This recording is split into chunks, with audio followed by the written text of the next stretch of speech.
New year, new kitchen, new intro, and a new challenge. I'm Aric and welcome to the 2016 season of Raised at Flambé. As you can see, I don't have any ingredients in front of me, and that's because I have no clue what I'm making today. Every 4 to 6 weeks, we're gonna be doing a mystery box challenge. And what that means is we're gonna be getting a cuisine plus a mystery item, and we'll have to come up with a recipe. So for example, we might get something like steakhouse plus vegetarian. So what are we gonna do today? Today you will be doing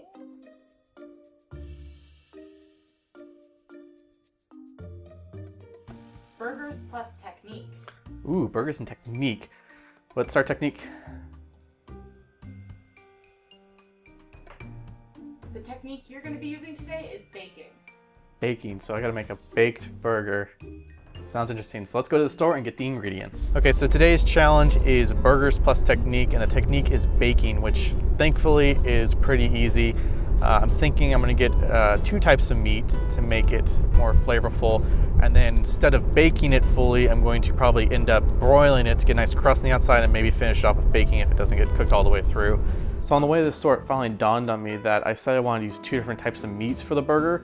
However, I realized that I was only allotted $20. That wasn't inclusive of anything like the protein or the veggies I needed. So when I got to the store and walked around, I hit the meat department, I found that chorizo was $1 for a tube. So I thought, okay, let's mix that into the ground beef. That'll be a different flavor, which makes this more of a spicy burger instead of a traditional burger. Okay, we just got back from the store and here's what I picked up. We got some sesame seed buns. Since I was going with the hot and spicy route with the burger, I decided to pick up some pepper jack cheese with jalapenos in it. And I'll round off with a little bit of heated sriracha and raw onion. Now we also have access to our pantry items, which includes things like onions and garlic, as well as anything in our fridge that we keep stocked like jalapenos, mayonnaise, mustard, whatever else we want to use inside of our recipe. Now we're gonna start cooking. When we got back to the kitchen, I realized that the meats weren't gonna meld together that well, so I decided to add in an egg and some breadcrumbs to help bind it together.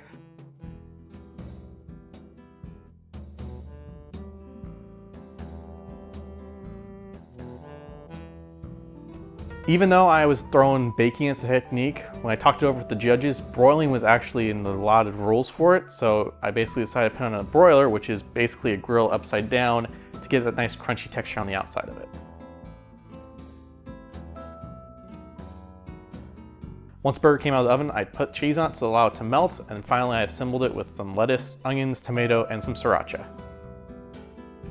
So we're gonna bring in Josie right now for a taste test and see what she would have done a little bit different if she was tackling this recipe.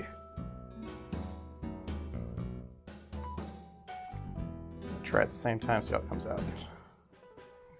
The only thing I would have done different with this recipe is I probably would have let them broil a little bit longer, put them closer to the element, just so they got a little bit more of a crunchier texture on the outside. Even though I was dealt the baking option for it and I had to use a broiler, I realized that we live here in California where we have the luxury of being able to grill basically year round. But if you live in some place that you don't have that ability, broiling a burger is perfectly fine and can actually yield a very tasty burger.